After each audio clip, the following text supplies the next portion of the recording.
Hi class, we got two more examples to finish up our lesson on solving radical equations. One is an equation, one is a word problem. Now problem I is much like the previous problem. Notice there's a square root, it has a in it, but there's also another a term in the equation that is a variable not in the square root, it's on the other side. And that makes us do our work a little bit differently. But step one, to solve, we have to get the square root by itself. We cannot solve for a when the square root is there. We have to undo the square root, and we can't undo the square root until the square root is alone. Easy to fix. Plus 1 on both sides. So 1 minus 1, that cancels. So I'm left with square root of 9a minus 11 equals a plus 1. Now, I'm sorry, I have the 1 in there like the last problem, a plus 1, and last one was x plus 1. But I think it'll still help to give you the idea of what's going on here. We're going to square both sides. So I square the left and I square the right. Now, when I square the group, I got a FOIL. It's not two multiplications. It's not a squared plus 1 squared. That's not how we do that. That's confusing one of the exponent laws. We have to take the group times itself. Now you can do that with scratch paper and then do that step with scratch paper, which I'm going to do here. A plus 1 squared equals the group. A plus 1 times the group itself. Again, a plus 1. And we do the full method. The first is a squared. The outer is plus 1a, which we don't need the 1. Then the inner is 1 times a plus 1a. We don't need the 1. And then the last is 1 times 1, which is 1. And that all adds up to a squared plus 2a plus 1. There is the FOIL outcome. So when you square a group, you have to FOIL. And so we're going to get, on the right side, a squared plus 2a plus 1. Now on the left side, we're squaring a square root. And as you recall, square root is the second root. The second root and the second power cancel each other out. All that's left is 9a minus 11. Now we have a second power equation. Second power equation means two possible answers. And in chapter 8, we solve these. We make it equal 0, and then we try to factor. Or we make it equal 0 and we try the quadratic formula. Let's make it equal to 0 first. So I'm going to have to plus 11. And so I get 9a equals a squared plus 2a plus 12. I'm a little closer to equal to 0. I got one more step. Let's minus the 9a on both sides. And then I get 0 equals a squared minus 7a plus 12. Okay, I have a second power equation. It equals 0. We're ready to go. And we need our multipliers for 12. 1 times 12, 2 times 6, 3 times 4. I need multipliers that will multiply and add up to 7. It could be this one if the signs work. Now, because it's a positive 12, I have to have a positive times a positive, or I have to have a negative times a negative. And because it adds up to negative 7, it looks like I need to have them both be negatives. So I'm going to give myself the FOIL. A times a, 3 times 4, minus, minus, and then we check. Does that work? Is that really right? And it does check. Negative 3a, negative 4a is negative 7a. Negative 3 times negative 4 is 12. We're good to go. We can solve this. So, a minus 3 equals 0, or a minus 4 equals 0. And I'm going to erase this stuff over here on the side.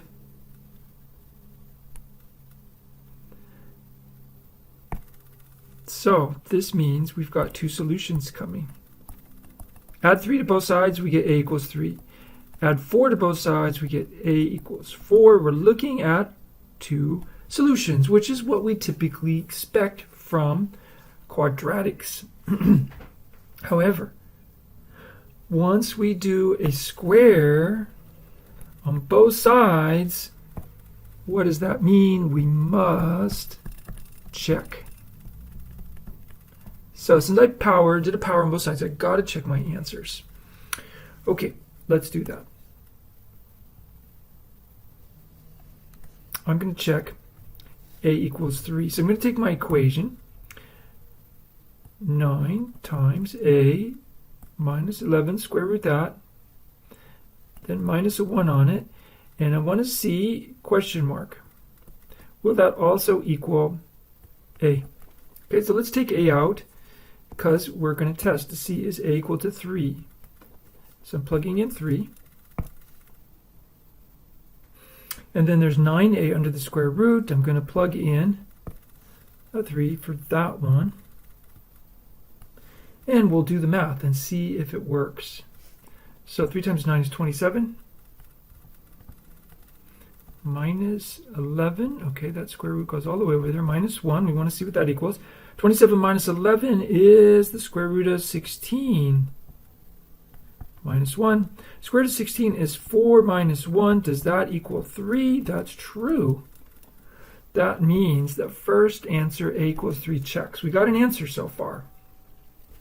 Okay, now we're going to repeat this. I don't have a whole lot of room on my whiteboard here.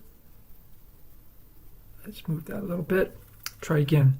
So, check the other one. Square root of 9a minus 11. Outside the square root, I'm subtracting, and I want to see if that equals the a. Well, I'm going to take the a out and put in 4 this time. Take the a out of the square root of 9a and check that. And let's see what happens. 9 times a is 36. Then minus 1 after that. We want to see what that equals. 36 minus 11 is 25. Square root of 25 minus 1. Square root of 25 is 5 minus 1 equals 4. That's what it's supposed to equal. That one is also true, which means both answers check. So here's a radical equation. We isolated the radical, we squared both sides, we got 2 answers, and both answers were correct. All right, last problem, one more. We have the formula below models the percent of adults, of adults who are considered obese by federal guidelines, where X is the number of years after 1984, and Y is the percent. Okay, we got to be careful here. What does X mean? Does X equal years?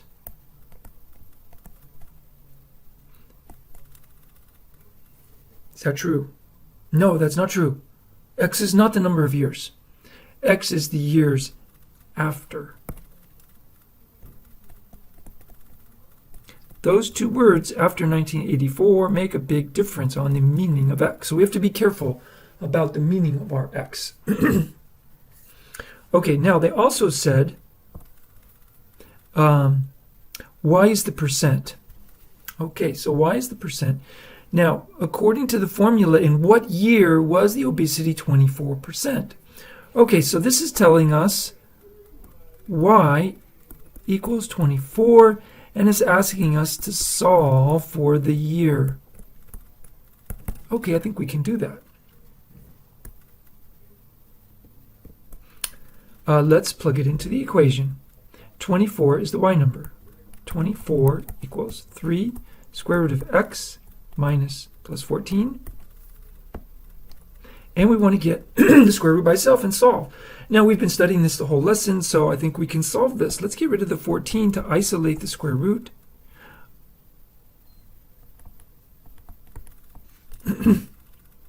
Oops, it's a plus 14. How do we get rid of plus 14?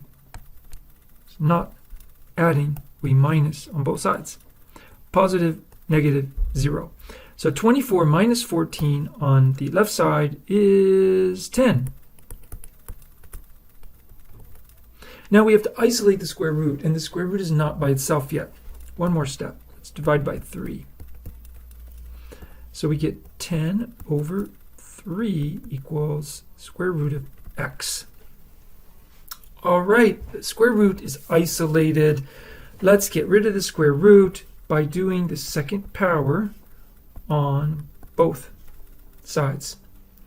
Now, the square 10 over 3 squared, 10 squared is 100. That's on top. 3 squared on the bottom is 9. There's my x. Now, since we're talking years, we can put that in a calculator. And so x is approximately 11.1. Okay. Have we found our answer? What year, according to the formula, did obese people's obesity rates reached 24%? In the year is 11. That means 11, the year 11, when was that? Jesus was 11 years old when the year is 11. That doesn't make sense. It can't be year 11 about obesity and the percent rate. That doesn't make sense. And why not? Because X is not the years.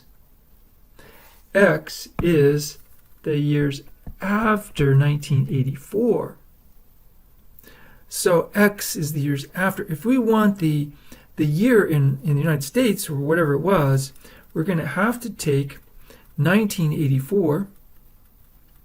So if we want the year that this happened, we have to take 1984 and do 11 years after that. So 11 years after 1984 equals the year 1995.1. We'll just round it off. So at this year is the year where obesity hit 24%. There we go. Okay, so 2 quick examples of solving radical equations. That should get you set for the homework tonight. Study hard, and I'll see you guys in class next time.